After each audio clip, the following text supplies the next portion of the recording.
Next stop. There's a link between swing and jazz in the 30s and 40s and what started to happen in the 50s. Of course, rock and roll. And I'd say Chuck Berry's as good a place as any to to look at the link there, and also the what started to happen with rhythm guitar at that point. And so Chuck's tunes, his golden decade of hits, from Johnny B. Good and everything else, depended on a kind of a grinding rhythm.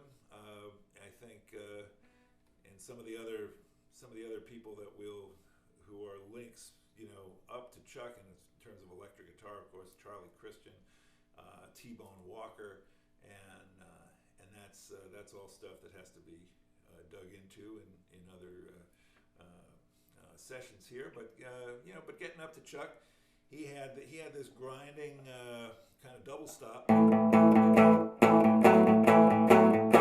which has become pretty ubiquitous in rock and roll. And depending on how you play it, it can have more or less swing to it, and you can also kind of bounce it off the other musicians that you're playing with. Typically, you would play this in some sort of a band that had bass and drums and other things as well, but generally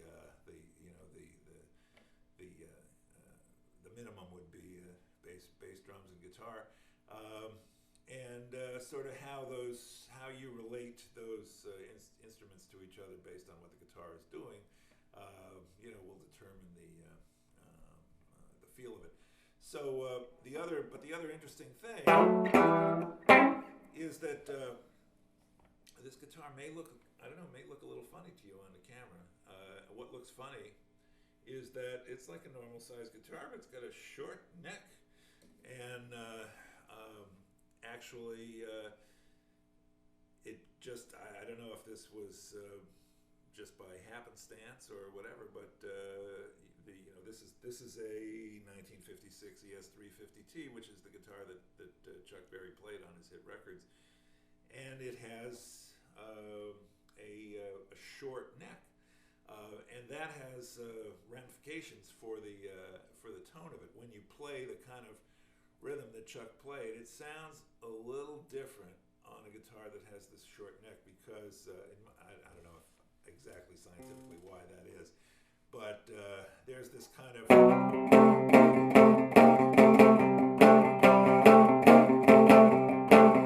it's a sort of a rubbery sound that the harmonics get when they're crashing into each other with these frets that are so close together. The idea was, Gibson's ad said that the frets are closer together so that guitarists will be able to play today's modern chords that have all kinds of tensions, and you can stretch your finger way up there. But nobody, I don't think anybody paid much attention to that. But the kids were just like, you can play that rock and roll thing. Sounds really good on that kind of a guitar, and I don't think this was lost either on another great practitioner of that rhythm guitar art, which was John Lennon, who also played a 3/4 size guitar, a little Rickenbacker, and we'll get into his rhythm guitar playing, which certainly in my estimation drove the Beatles as much as Ringo did, and again, the combination between the two instruments, not to mention the other guys in the band who were pretty good too, is the thing that made that feel, made that the rhythm of that band, which was pretty undeniable at all stages of the band. But once again, at the heart of it, at the beginning, there's this funny guitar with a short neck that puts out that makes it easy to get a very very insistent kind of rhythm grind going that you can build a song around and get the feel of the song. So most in its simplest form, let's say Johnny Be Good or something like that. This rhythm part that Chuck came out with. Again, he didn't come out of a vacuum. He was listening to these guitar players like Charlie Christian and T-Bone Walker probably, and then he had the great piano player in his band, Johnny Johnson, who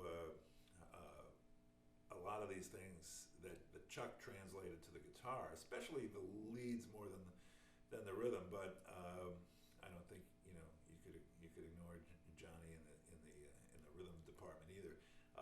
So he was kind of behind the scenes responsible for a lot of that stuff. But when it got translated to the guitar, it just caught fire around the world. So here's the the basic thing.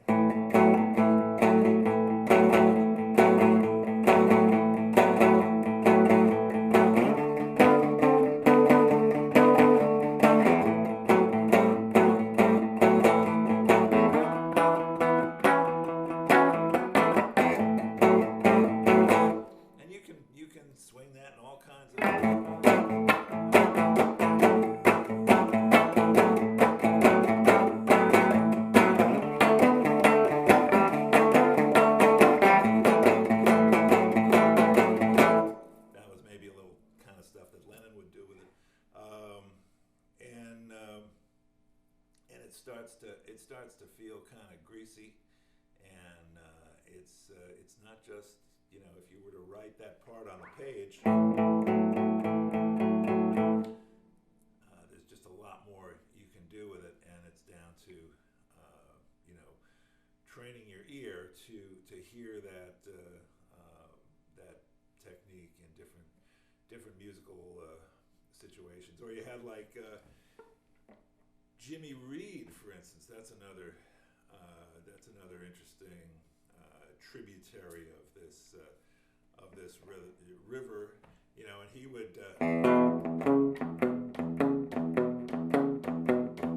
some variation on that, and then do things that were completely off book, like when Jimmy Reed would play you'd be playing a blues, and we get to where the 5 is, he wouldn't change his bass note, would stay on the 4. So it was like, and the blues changes, 1, 4, 1, and then 5. Well, when you get to the 5, he's back on the 4 somehow, but he's doing the upper part of his chord is playing what a 5 chord would do, and it sounds like it shouldn't work, but it not only does it work, it's kind of hypnotic,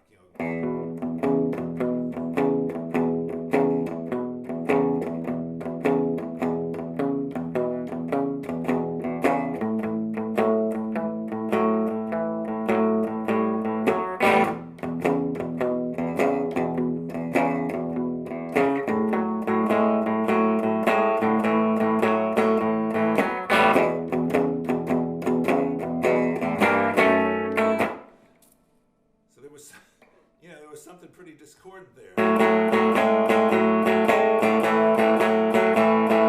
But if you lean into it and just make that happen, it's pretty effective, and you notice it. It kind of hurts a little bit, but only for a second. So that's other places where you can go with that rhythm. And so from Chuck Berry, it's not much of a stretch to well, I don't know. The first time I was in London, I was looking at the newspaper to see go see a band, and it said tonight R&B, and I thought, well, R&B. I mean, R&B means one thing here, but in London in the whenever this this was in the 1980s. R&B meant basically like Chuck Berry music, or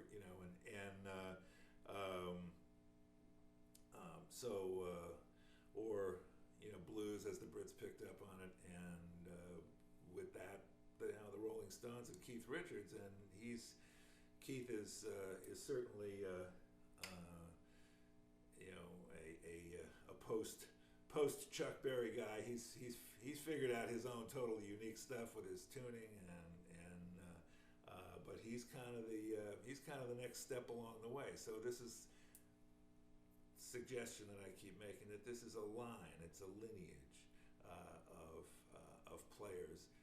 There's a great expression, might be from Isaac Newton, I don't know, where he was talking about the scientific discoveries of the Enlightenment, and he said that we have stood on the shoulders of giants, talking about like the ancient Greek scientists or whatever, you can kind of think of these guitar styles, that there's Keith Richards. He's standing on the shoulders of a giant, which is Chuck Berry, and it keeps going, back and back. So having said that.